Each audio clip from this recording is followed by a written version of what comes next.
6 de la tarde con 17 minutos. Siempre es importante ver también hacia afuera, ¿no? Hacia el mundo. Y es interesante hablar con Ramiro Escobar, analista internacional, columnista del diario La República. ¿Cómo te va, Ramiro?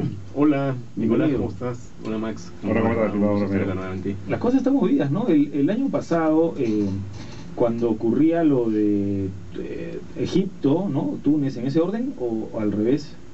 Túnez primero, ¿no? Perdón, Egipto. Y se venía pues una ola, ¿no? Una ola que se paró por un momento, pero que ahora con Siria amenaza con encenderse de nuevo, ¿no? Una violencia entre gobierno y oposición, o una anarquía. Cuéntanos sobre lo que está pasando en Siria. Bueno, el episodio de Siria es quizás el episodio más complicado de todo lo que es hasta este momento la llamada primavera árabe, que de primavera ya está teniendo poco en realidad por el nivel de violencia que hay, ¿no? ¿Por qué? Porque hay un entrampamiento acá debido a varios factores que tienen que ver con la posición geopolítica de Siria, ¿no? Es un país que tiene frontera con Israel, frontera con Irán, ¿no? Donde sería muy difícil que haya una intervención extranjera, donde además el gobernante se está mostrando más pérfido que todos los anteriores, no entra en razón, no atiende las presiones ni de adentro ni de afuera, ni siquiera las de la Liga Árabe, ¿no? Que son, digamos, los países vecinos, los países de una cultura y una religión parecida, ¿no? La mayoría, con mayoría musulmana, que le han pedido, bueno, que entregue el poder al vicepresidente y que él se retire, ¿no? Y él no quiere hacer esto. Y el último episodio ha sido una visita de Kofi Annan, el ex secretario general de la ONU, enviado por la ONU, para negociar con Al-Assad, y él tampoco ha accedido. Y lo último que ha habido hoy día, que ya me parece una cosa indignante y escandalosa, de haberlo leído en las webs ahora, es que se ha descubierto una fosa con 47 cadáveres, 26 niños y mujeres. Y 21 mujeres. Sí, pues. Esto ya llega a un nivel francamente de escándalo que debería merecer, y ya está mereciendo la condena internacional, y debería hacer pasar a una resolución de la ONU que pide lo mismo que la Liga Árabe, ¿no? Y esto creo que ya rebasa lo que es el mero interés regional, porque ya se trata de un crimen de lesa humanidad, como ha habido varios, pero como no se debe dejar pasar ninguno, ¿no? Ahora, Ramiro, siempre aquí en estos conflictos se le menciona Estados Unidos, ¿no? Sí, claro, Estados Unidos sigue siendo el gran poder central en el planeta, el país de más peso político, de más influencia, pero Estados Unidos se ha mostrado muy cauto, y creo que hay dos razones acá por lo menos que explican eso. La primera es la campaña electoral. O sea, Obama no se va a meter en un pleito. En general, me parece que a nivel internacional está agazapado, ¿no? Claro, porque no le conviene en plena campaña electoral sumergirse en un pleito internacional que puede tener repercusiones para él como candidato, ¿no?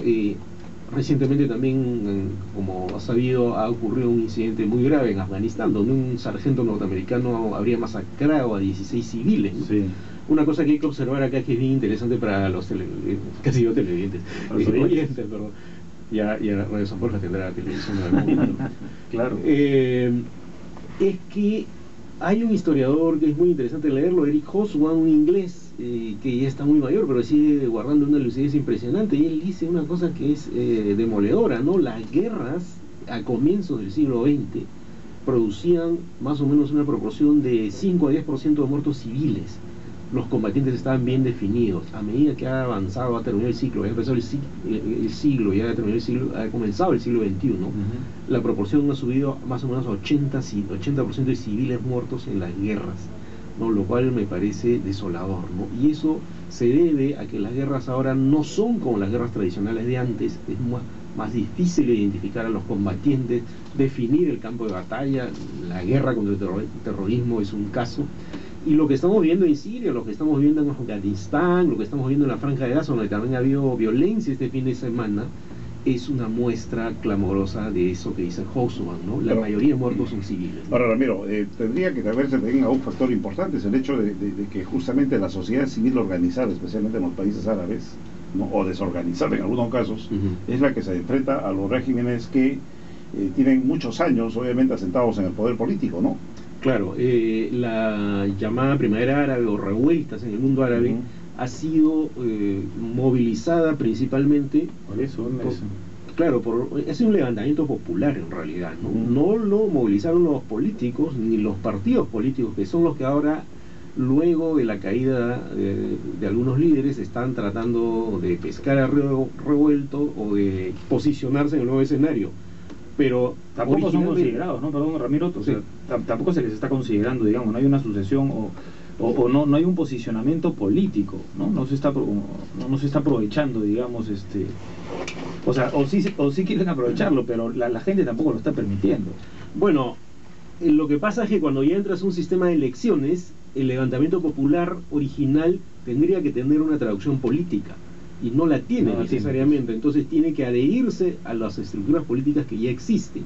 Y el problema en Oriente Medio es que, precisamente por el perfil de los líderes, de los caudillos que gobernaban, esas estructuras políticas eran débiles.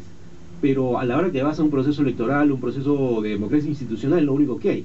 Entonces, esos partidos son los que están ganando, y en su mayoría son islamistas, ¿no? Que son los que han ganado en Túnez, en Egipto también. A ver, se supone que cuando Occidente especialmente interviene en estos conflictos, el propósito es de generar un régimen democrático, totalmente participativo, en la que la sucesión, incluso los cambios en el poder político se vayan dando al igual como se da en el Occidente. Sin embargo, al final el resultado es de mayor desorden y de mayor conflicto, lo que pasa en la propia Palestina, lo que puede pasar incluso en Egipto, ¿no? Lo que ha pasado hace poquito en Libia, ¿no? En la que al final el resultado es totalmente contrario a lo que se estaba buscando, y aparentemente los mayores beneficiarios son aquellos que de alguna manera tienen intereses en el sector petrolero. Bueno, el tema es bien interesante porque justamente los intentos de imponer la democracia desde fuera a la zona árabe casi siempre o siempre han sido fallidos, ¿no? Lo que está habiendo ahora es una democracia surgida un poco de la entraña popular, de las calles, ¿no? Que no se va a parecer, creo, totalmente a la democracia que nosotros conocemos, pero que va a tener algún parentesco. El problema es de que permanecen las fuerzas, de alguna manera, entre comillas, que han intentado reorientar la vida política de estos países, pero que no lo han logrado, pues. Bueno, las grandes potencias están ahí y tratan de influir. Mira todas las reuniones de emergencia que provocó la crisis en Egipto en la administración Obama, lo que está provocando la crisis en Siria en este momento en Estados Unidos, en Europa, en el Consejo de Seguridad de la ONU. O sea, este es un mundo lamentablemente injusto, ¿no? Y el Consejo de Seguridad es una expresión de ello, ¿no? Pero lo interesante acá es que de cuando en cuando ocurren estos fenómenos por los cuales la voz popular, la voz del hombre en la calle se hace sentir y provocan algún tipo de cambio político. El problema después es cómo traducir eso en estructuras más sostenibles y permanentes que de alguna manera aireen el clima social y provoquen algún tipo de democracia. Ahora, Ramiro, ¿hay algún nivel de experiencia en la que, interviniendo terceros, se haya logrado reconstruir la estructura política de un país? Porque un poco como, por ejemplo, en Latinoamérica, ¿no? Tú sabes que ha habido una serie también, hace 20 años, había una serie de, incluso de guerras civiles, ¿no? En El Salvador, en Nicaragua, ¿no? Eran guerras civiles, claro, ¿no? En la que también se levantaba no solamente una estructura totalmente politizada o militarizada, sino era la sociedad civil en la que participaba, si tú te das cuenta, pero en la que no había intervención de terceros, y al final se decantó, como se dice, y se reestructuró de alguna manera los regímenes. Bueno, en Centroamérica, por ejemplo, las guerras civiles que había en El Salvador y en Nicaragua y en Guatemala, al final terminaron, ¿no? Bueno, lo que pasó en Nicaragua fue que los sandinistas triunfaron. Claro, lo sacaron a Somoza y... Pero en Guatemala y El Salvador la guerra terminó porque hubo negociaciones, es decir, la influencia de afuera se dio en propiciar acuerdos, no en imponer soluciones desde afuera. Eso es lo que creo que le corresponde hacer a la comunidad internacional, y en vez de meterse y provocar invasiones como las que ocurrió en Irak, ¿no? ¿Y qué está pasando con China y Rusia?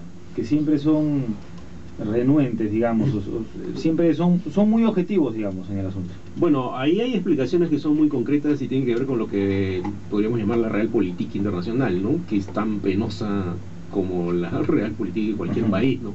Claro. ¿Qué ocurre, no? Rusia y China tienen problemas al interior de alguna manera similares, a los problemas que tienen los países árabes. Por ejemplo, minorías que protestan en Chechenia, ¿no?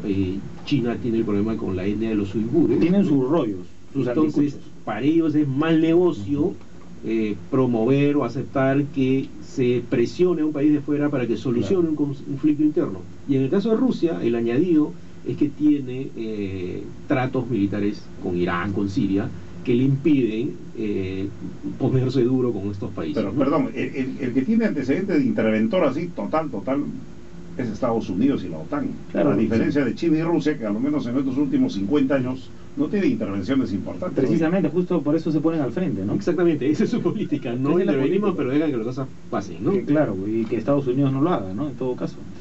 Son una especie de contracomisario, ¿eh? Ramiro, muchas gracias por haber venido. A mí me parece fascinante el tema internacional, y también hemos invitado a Ramiro porque va a ofrecer un curso precisamente de introducción al Medio Oriente, entiendo, en la Católica. Sí, este es un curso que se llama Introducción al Medio Oriente, que empieza este miércoles 14 en el Centro Cultural de la Católica, que es la cuadra 10 Camino Real, y lo que vamos a tratar de hacer ahí es, durante 8 sesiones, explicar un poco esto que estoy tratando de explicar acá en breves palabras, pero a través de 8 sesiones explicando qué es el Islam, qué es el mundo árabe, cómo están estos conflictos en cada país, qué podría pasar, ¿no? Pueden meterse a la página web del Centro Cultural, que es www.ccpucp, hasta que sea pontificia todavía, y el teléfono es 616-16. Ya hemos dictado este curso 2 veces y siempre resulta muy interesante conversar, sobre todo con personas. Me agrada mucho eso, ¿no? Con personas que tienen un interés espontáneo, puro, que a veces ni siquiera están en el tema internacional, trabajan en algo que simplemente quieren enterarse y entender mejor la situación. Ahora, perdóname para terminar. Sí. Y después de tanto análisis internacional, Sí. ¿de alguna manera se puede aplicar en el país? ¿Algo aprendemos o como que lo hacemos un poco por hobby?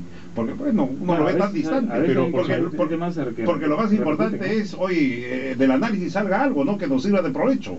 Bueno, Max, por supuesto que se aprende. Primero, Yo sé que sí se aprende, pero aplicarlo en nuestra realidad, ¿para qué? ¿En qué nos sirve? mira, lo que pasa afuera influye adentro. Los problemas en Oriente Medio, por ejemplo, hacen que suba el petróleo y eso puede repercutir acá.